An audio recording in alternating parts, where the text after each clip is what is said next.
आदरणीय बंधुओं, माताओं व मेरी प्यारी बहनों, राधे राधे। आप सभी का हमारे इस YouTube चैनल जीवन की धारा पर बहुत बहुत स्वागत है। बंधुओं, आज हम इस वीडियो में जानकी नवमी अथवा जानकी जयंती की कथा सुनेंगे, जिसे सुनने सुनाने से माँ सीता की कृपा से सुख सौभाग्य में वृद्धि होती है। भूमि दान करने जितना फल प्राप्त होता है। कथा कहानी सुनने के बाद यदि आप हमारे चैनल पर नए हैं तो कृपया हमारे चैनल को सब्सक्राइब करें, बेल आइकन को प्रेस करें ताकि हमारी वीडियो के नोटिफिकेशन सबसे पहले आप तक पहुंचे। वीडियो को शेयर व लाइक भी जरूर करें। बंधुओं, वैशाख शुक्ल पक्ष की नवमी को जानकी नवमी अथवा सीता जयंती के रूप में मनाया जाता है। इस दिन माँ सीता धरती की गोद से प्रकट हुई थी। इस वर्ष 2022 में जानकी जयंती 10 मई दिन मंगलवार को मनाई जाएगी, यानी कि आज। इस दिन वैष्णव लोग व्रत रख भगवान राम व माता सीता की पूजा करते हैं और उनकी कृपा पाते हैं। इसलिए भक्ति भाव से भगवान राम व माता जानकी की पूजा कर धूप दीप से आरती करें, फल व मिठाई का भोग लगाएं तथा जानकी जयंती की कथा का श्रवण करें, जो कि इस प्रकार है। कथा के अनुसार प्राचीन समय में मारवाड़ क्षेत्र में देवदत्त नाम का एक ब्राह्मण अपनी पत्नी शोभना के साथ रहता था। ब्राह्मण वेद पाठी तथा श्रेष्ठ धर्म धुरीण था। ब्राह्मण पत्नी अत्यंत रूपवती थी। ब्राह्मण देवदत्त अपनी जीविका के लिए एक गांव से दूसरे गांव में भिक्षाटन के लिए जाता। एक दिन ब्राह्मण दूसरे गांव में गया हुआ था। पीछे से उसकी पत्नी शोभना कुसंगत में फंसकर व्यभिचार में प्रवृत्त हो गई। धीरे धीरे उसके इस निंदित कर्म की चर्चा पूरे गांव में होने लगी। परंतु वह ब्राह्मण पत्नी अपने कर्म से इतनी गिर चुकी थी कि उसने पूरे गांव को आग के हवाले कर दिया। दुष्कर्मों में रत रहने वाली वो दुर्बुद्धि स्वयं भी उस आग से न बच सकी और मृत्यु को प्राप्त हो गई, और तथा अपने बुरे कर्मों के प्रभाव से उसने चंडाल के घर जन्म लिया।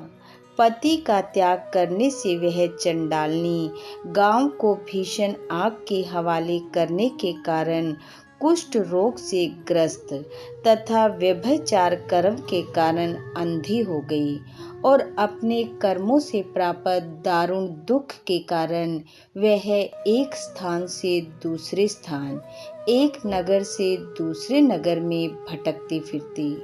भूख प्यास से व्याकुल एक समय वह कौशलपुरी पहुंच गई। संयोग से उस दिन नगर के लोग जानकी जयंती उत्सव मना रहे थे। भूख प्यास से व्याकुल वह वहां पहुंचकर अन्न जल के लिए पुकारने लगी। जब बार बार वह भोजन के लिए पुकारने लगी तो एक भक्त ने कहा, देवी, आज कौशलपुरी में जानकी नवमी मनाई जा रही है, इसलिए आज अन्न नहीं मिलेगा।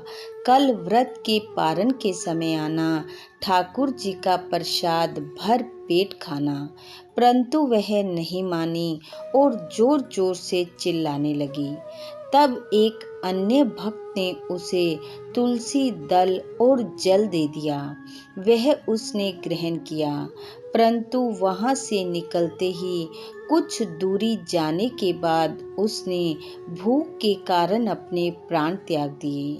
परंतु अनजाने में उससे जानकी नवमी का व्रत पूर्ण हो गया और अंत समय में उसे तुलसी दल व जल मिलने के कारण परम कृपालिनी माँ सीता ने उसे समस्त पापों से मुक्त कर दिया और व्रत के प्रभाव से वह पापिन निर्मल होकर स्वर्ग को प्राप्त हुई तथा अनंत वर्षों तक उसने आनंद पूर्वक स्वर्ग में बिताए।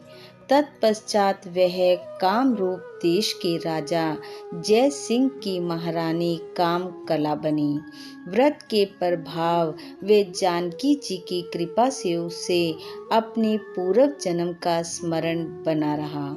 उसने अपने राज्य में अनेक देवालय बनवाए, जिसमें जानकी रघुनाथ जी की प्रतिष्ठा करवाई तथा सुख सौभाग्य पूर्वक अपना जीवन रघुनाथ व माँ सीता जी की सेवा पूजा में बिताया।